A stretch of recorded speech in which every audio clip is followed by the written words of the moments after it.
How you doing, guys of YouTube?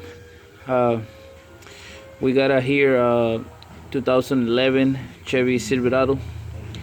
The customer bring it in because he have a noise. So we take the head off, and we thought it was a lifter. And for sure, you can see the difference on the spring.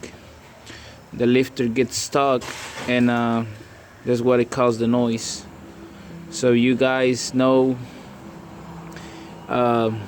those lifter how to work with oil, so probably the pump or start working bad, and we see what happens when the oil pump quit working. So on this case, we're gonna replace the 4 lifters and oil pump, and it's easy to do at home if you do carefully. We call the auto parts, and it's like 400 in parts. So if you guys have your Silverado, this is a 5.3 liter.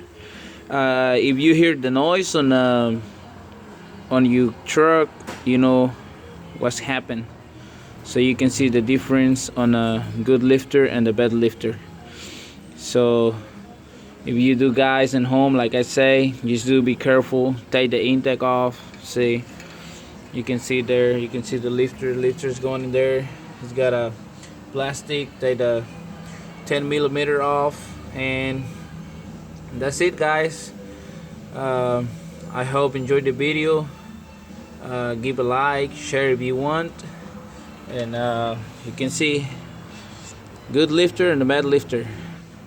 So this is a 2011 Chevy Silverado, and you know what happened when you hear a noise. Okay, thank you for watching, guys.